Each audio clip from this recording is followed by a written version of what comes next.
Hello dear students, इस video में मैं आपको बताऊंगा कि क्लास 11th के बिजनेस स्टडी टॉपिक में बिजनेस स्टडी सब्जेक्ट में कौन कौन से टॉपिक हमें 2020-21 सेशन में नहीं पढ़ने। राइट। अब क्योंकि कोविड-19 सिनेरियो है तो सीबीएसई ने हमारा कुछ सिलेबस कम कर दिया है, कुछ बर्डन कम कर दिया है स्टूडेंट के पास।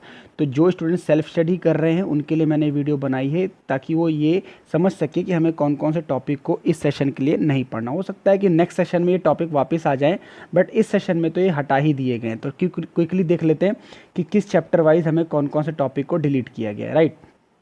चलिए, तो चैप्टर नंबर 2 से स्टार्ट है हमारे पास, यानी चैप्टर 1 में कोई भी टॉपिक डिलीटेड नहीं है। चैप्टर 1 आपको पूरा पढ़ना है, नेचर ऑफ बिजनेस।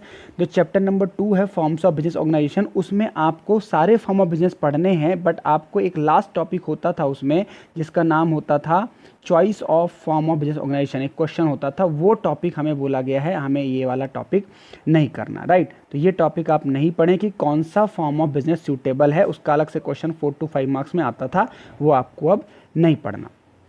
ओके। उसके बाद हमारे पास एक चैप्टर है public private enterprise. Public private enterprise में हम लोग पढ़ते थे कि पब्लिक एंटरप्राइज क्या है, ग्लोबल एंटरप्राइज क्या है, कौन से डिपार्टमेंटल अंडरटेकिंग्स हैं, कौन से पीएसयूज हैं, गवर्नमेंट कंपनी है। तो उसमें उन्होंने ग्लोबल एंटरप्राइज को एमएनसी कंपनी को सिलेबस से हटा दिया। अब हमें एमएनसी कंपनी के बारे में नहीं पढ़ना। राइट। उसके बाद ग्लोबल एंटरप्राइज के बाद उसमें ज्वाइंट वेंचर भी हमारे पास एक टॉपिक था, वो भी नहीं पढ़ना।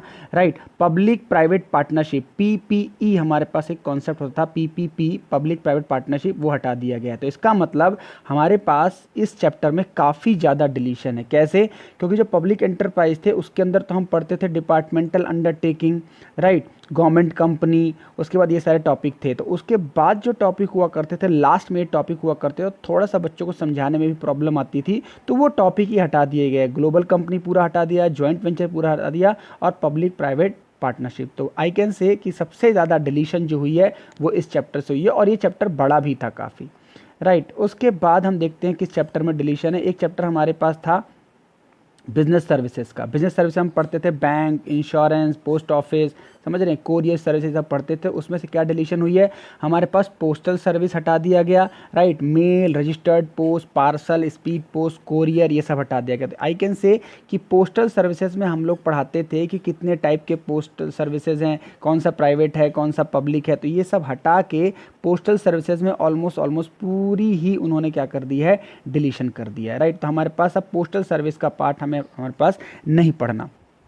उसके बाद इमर्जिंग मोड्स ऑफ बिजनेस हमारे पास एक चैप्टर हुआ करता था, इमर्जिंग मोड्स ऑफ बिजनेस, जिसमें हम पढ़ते थे B2B, B2C, right, BPO, KPO, इसमें हम पढ़ते थे। तो इसमें इन्होंने जो कॉन्सेप्ट हटाया है that is BPO, business process outsourcing, हमें नहीं करना, पूरा ही ऑलमोस्ट हटा दिया। कंसेप्ट नीड इसको पूरा हटा दिया। इसका मतलब हमारे पास KPO सिलेबस में है लेकिन BPO हम लोगों को कवर नहीं करना। राइट। उसके बाद क्या डिलीशन है, दैट वाज चैप्टर 6। चैप्टर 6 हमारे पास होता था social responsibilities of business and business ethics. Right. तो इसके अंदर जो डिलीशन हुआ है वो एथिक्स का कॉन्सेप्ट हटा दिया गया है। आपको बिजनेस रिस्पॉन्सिबिलिटीज़ पढ़नी है पूरी जो सिलेबस में थी, बिजनेस एथिक्स हमें इस बार कवर नहीं करना। वैसे भी एथिक्स के 2 ही क्वेश्चन हुआ करते थे, कंसेप्ट और एलिमेंट्स, तो वो हमें नहीं करना। राइट। ये डिलीशन हो गई इस चैप्टर से। उसके बाद हमारे पास पार्ट 2 में जो चैप्टर था, chapter number 7, source of business finance, उसमें हमारे पास हुआ करते थे equity, preference share, internal source, external source, borings. तो उन्होंने जो डिलीशन पार्ट किया है वो बोरोड फंड्स के अंदर इंटर कॉर्पोरेट डिपॉजिट को हटाया। राइट। बोरोड फंड्स के अंदर कई सारे फंड्स थे, debenture, inter corporate name, commercial borings. Right. तो ये सारे जो कॉन्सेप्ट थे उसमें से इंटर कॉर्पोरेट डिपॉजिट हमें नहीं करना, ICD का पार्ट हमें इस बार नहीं करना।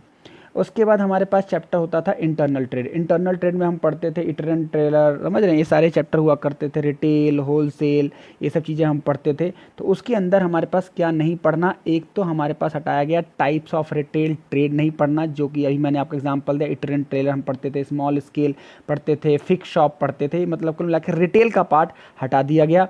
GST जो कि इंक्लूसिव ही हुआ था लास्ट ईयर, जो कि नॉलेज पर्पज से उन्होंने हटा दिया, GST को कॉन्सेप्ट से हटा दिया ताकि बच्चों को समझाने में प्रॉब्लम ना हो और बच्चों को GST अभी ना पढ़ना पड़े। ये 2 डिलीशन हो गई। राइट उसके बाद हमारे पास लास्ट चैप्टर है क्लास 11th की बिजनेस स्टडी में, दैट इज़ इंटरनेशनल ट्रेड। उसमें से देखिए क्या क्या डिलीशन हो गई, इसमें से भी काफ़ी ज़्यादा डिलीशन हो गई। एक्सपोर्ट ट्रेड हटा दिया गया, मीनिंग एंड प्रोसीजर हटा दिया इसके अंदर, इंपोर्ट ट्रेड मीनिंग प्रोसीजर हटा दिया, तो I can say export import फिर बचा ही क्या, पूरा ही ख़त्म कर दिया। डॉक्यूमेंट्स इन्वॉल्व क्या क्या होते थे हमारे पास, हम पढ़ते थे इसमें, इंडेंट क्या होता है, लेटर ऑफ क्रेडिट क्या होता है, शिपिंग ऑर्डर क्या होता है, शॉपिंग बिल क्या होता है। कुल मिला के बहुत ही ज़्यादा एडवांस चैप्टर था इंटरनेशनल ट्रेड। उसमें से इसको मैं कह सकता हूँ कि जो सबसे ज़्यादा डिलीशन पब्लिक प्राइवेट के बाद हुई है वो इस चैप्टर से हुई है। उसके बाद हम पढ़ते थे WTO वर्ल्ड ट्रेड ऑर्गेनाइजेशन के बारे में, वो भी हटा दिया गया। तो ये चैप्टर जितना लेंदी था इंटरनेशनल ट्रेड और जितना टफ था, उसको उन्होंने सारे पार्ट वो हटा दिए जो टफनेस का पार्ट थे, राइट। तो ये हमारे पास लास्ट चैप्टर की डिलीशन हो गई। तो I can say after discussing in all these thing कि 11th के बिजनेस स्टडी सिलेबस से जो जो डिलीशन हुई है उसको हम कह सकते हैं कि इतना ज़्यादा सिलेबस इजी कर दिया बिजनेस स्टडीज़ में कि स्टूडेंट सेल्फ भी स्टडी कर सकता है। थोड़ी बहुत असिस्टेंस की जरूरत पड़ सकती है आपको वो नॉलेज पर्पज से, क्योंकि बिजनेस स्टडी का सब्जेक्ट है, आपको पता होना चाहिए कि आपको BBA BCom में नॉलेज एंट्रेंस एग्जाम के लिए करना पड़ेगा। तो इस छोटी सी वीडियो बनाने का पर्पस ये था कि आप वो कॉन्सेप्ट पे टाइम ना वेस्ट करें जो डिलीट हो चुके हैं, आप उन टॉपिक को पढ़ें जो आपके सिलेबस में है और आप सब्जेक्ट को फोकस तरीके से पढ़ें, right. Thank you so much.